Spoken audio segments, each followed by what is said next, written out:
ये जो वीडियो आप स्क्रीन पर देख रहे हैं ये इस वक्त ट्रेंडिंग में चल रहा है। मुझे भी ऐसा ही लग रहा था मैं रोऊं या हंसूं, क्योंकि मेरे पास भी बहुत सारे मेरे बैरक्स हैं, बहुत सारे केस नोट्स हैं, बहुत सारे नोट्स हमने भी बनाए थे। ठीक है, हर किसी के लिए बहुत मेहनत है, आप लोगों को भी काम मिल गया। लेकिन एक चीज याद रखना, अगली बार जब भी अपना वोट दो, किसी पढ़े लिखे इंसान को अपना वोट देना, ताकि ये सब कुछ दोबारा जीवन में ना झेलना पड़े। ठीक है, चलो ठीक है, नेक्स्ट टाइम ध्यान रखिएगा, ऐसे इंसान को चुने जो पढ़ा लिखा हो। ठीक है, जो समझ सके चीजों को। सिर्फ ऐसे इंसान को ना चुने जिनको सिर्फ बदलना आता हो, नाम चेंज करना आता हो, है ना। तो मेक योर डिसीजन प्रॉपरली, है ना।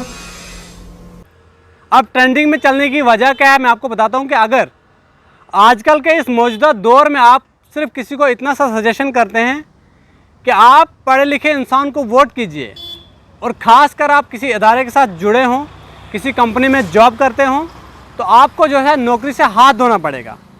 यानी कुछ इसी तरह का मामला जो है करण सांगवान के साथ हुआ है, जो कि अनअकैडमी में स्टूडेंट्स को पढ़ाता था।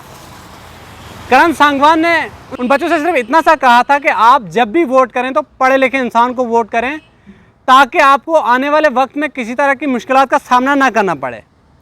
क्योंकि मैं आपको बता दूं कि करण सांगवान का ये कहना था कि अगर आप पढ़े लिखे इंसान को वोट देते हो तो वो सब जानकारी रखता है, उसको एजुकेशन के बारे में पूरी तरह से नॉलेज होता है, और वो जो है अच्छे से कानून को समझते हैं। वहीं मैं आपको बता दूं कि करण सांगवान का ये भी कहना है कि कुछ ऐसे लोगों को आप वोट ना करें जिन्हें सिर्फ जगह का नाम बदलना आता हो, बच्चों की डेवलपमेंट की बात ना की जाती हो, सिर्फ और सिर्फ जगहों के नाम बदले जाते हों। लेकिन करण सांगवान की ये बात, ये सजेशन देना उसे इतना महंगा पड़ गया कि उसे जो है अपनी नौकरी से हाथ धोना पड़ा। अब मैं आपको बता दूं कि पूरा मामला क्या है। दरअसल मैं आपको बता दूं कि करण सांगवान खुद एक LLM है, और इससे स्टूडेंट्स को पढ़ाने में 7 साल का एक्सपीरियंस है। लेकिन मैं आपको बता दूं कि जब ये स्टूडेंट्स को पढ़ा रहे थे तो स्टूडेंट्स का ये कहना था कि सर हमें बहुत सारी दुश्वारियों का सामना करना पड़ता है। तो इसी दौरान जो है करण सांगवान ने ये सजेशन की थी कि आप जब भी वोट करते हैं तो पढ़े लिखे इंसान को वोट करें, क्योंकि मुझे भी इन दिक्कतों, इन दुश्वारियों का सामना करना पड़ा था। दरअसल इस पूरे मामले के पीछे वजह क्या थी, करण सांगवान को ये बात कहनी क्यों पड़ी थी, मैं आपको बता दूं कि Karan Sangwan criminal law clearly British era IPC और CRPC and Indian evidence act में हुए बदलाव से असहमत थे।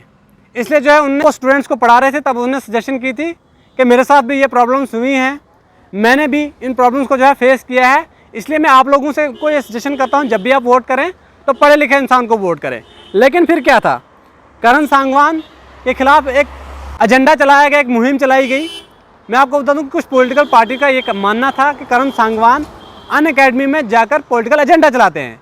हालांकि करण सांगवान ने किसी भी पॉलिटिकल पार्टी का नाम नहीं लिया था, उनने सिर्फ इतना कहा था कि आप किसी ऐसे शख्स को वोट ना करें जो सिर्फ जगह का नाम बदलना चाहता हो। ना तो उसने किसी पॉलिटिकल पार्टी का नाम लिया, ना तो किसी लीडर का नाम लिया।